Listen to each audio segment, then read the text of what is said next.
Welcome to this explainer. I want you to just imagine for a second that we're stepping completely away from all of the daily noise. Picture us walking into a really warm, quiet retreat lodge. There's a fire crackling in the hearth, you've got a comfortable chair, and there's just this deep sense of stillness. So pull up a chair. Today we're exploring the beautiful, structured inner architecture of presence. We're looking at a completely different, much quieter kind of strength. Okay, to really get this, let's dive into a completely different kind of room. And I guarantee you've been in this room before. It's that late afternoon meeting or, well, maybe a really tense family discussion. Let's call it the Valley of Conflict. The air is just thick. People are talking over one another. You can literally feel the anxiety, the urgency, all those defensive postures going up. The whole room is just completely fragmented. And then someone walks in. They don't shout.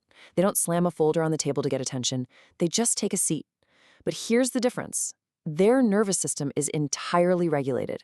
They are deeply anchored. And within seconds, without them uttering a single word, the temperature of the entire room just drops.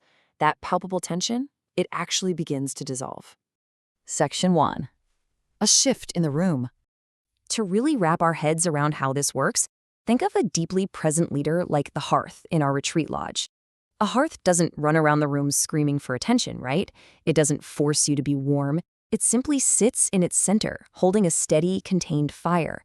And because it is so stable and regulated, it inevitably warms the entire lodge. When you step into a room with a regulated presence, you are acting as that hearth. You're subtly warming and stabilizing the relational climate of literally everyone around you. And here is a really fascinating insight. It turns out presence is contagious in the exact same way fragmentation is contagious. We so often think of leadership as something we, do to people. But fundamentally, it's an emotional transmission.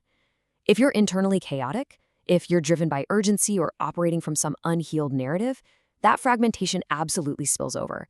But the reverse is also true. Your groundedness, your honest regulation, it inevitably spreads to the people you lead. Just think about the difference.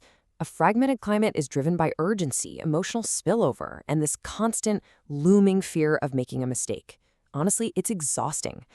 But a stabilized climate, that is anchored by an honest, regulated presence. It creates this amazing space where people aren't wasting energy managing their leader's anxiety. Instead, they're freed up to actually do their best work. So as we sit by this fire, I want to ask you a deeply personal question. What happens in your body when you begin to feel emotionally flooded?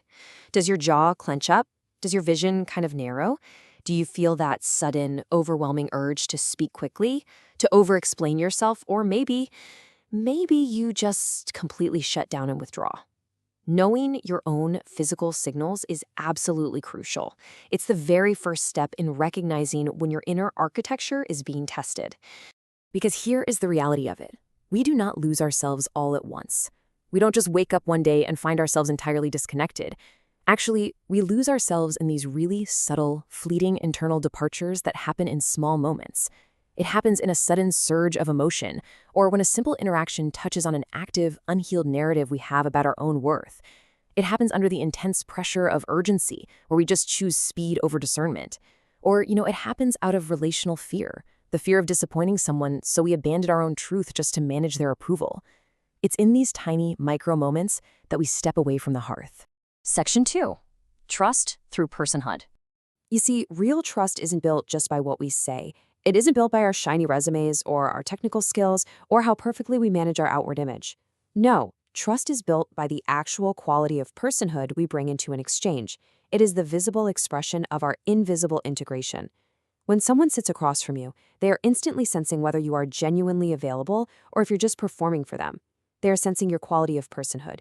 Think about this for a moment. When do you feel most grounded and sincere in your interactions?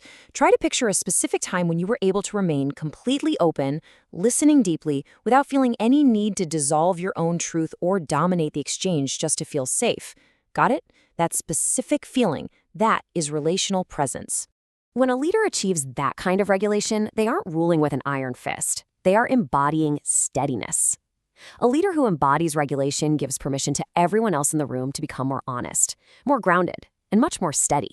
You literally lend your nervous system to the room. Section 3. The practice of return. I want us to actually practice this together right now. We are going to slow way down. If you can, I'd love for you to pause whatever else you might be doing. Just let your shoulders drop, take a deep, incredibly slow breath in through your nose, and let it out softly. Okay, step 1 is to notice the shift. In your daily life, this is the exact moment you recognize your system has moved into protection. You feel that familiar tension in your chest or a tightness in your throat. Instead of ignoring it or trying to push through it like we usually do, you simply name it internally. You just say, I am activated. Just notice it. No judgment whatsoever. Step 2 is create space. Right now, wherever you are sitting or standing, intentionally soften your jaw. Unclench your hands from your lap. Let your belly soften. Take another really slow, deliberate breath. Let your body physically register that the moment you are in right now is not a threat. Even a tiny 5-second pause completely interrupts your automatic habits. You are creating a gap where a conscious choice can actually enter. Step 3 is the practice of return. This is the beautiful act of coming back to your center. It's not pretending the stress didn't happen. It's choosing to stay with yourself, to literally feel your feet on the floor without abandoning yourself to the anxiety. You are simply returning to the hearth. And finally, step 4, re-enter with coherence. Let's take one more deep breath here. When you step back into that conversation or the meeting or the conflict, you choose honest presence over a reactive performance. You speak from this calm, grounded place we just found together. And here's the best part. Every single time you do this, you are literally rewiring your inner architecture. As we kind of come out of that quiet space, I want you to consider this. What would it look like to practice return more gently and more honestly? Because listen, leadership isn't about never getting triggered or never leaving your center. That's an impossible standard, right? Real presence is simply about how you come back. It's the grace you extend to yourself when you notice you've drifted off and the gentle, quiet courage it takes to return. Section 4, a quieter kind of Scrooge. Ultimately, this kind of leadership, it's incredibly freeing. It is not some exhausting performance you have to constantly maintain. It is not an image you have to carefully curate. It is an invitation to inhabit your own life truthfully. When you build this inner architecture, you are invited to lead from a place of deep, coherent alignment.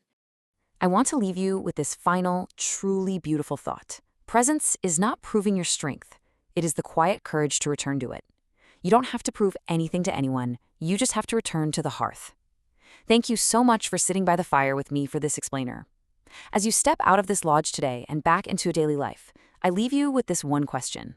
The next time the room fractures into chaos, will you join the storm or will you be the hearth? Until next time.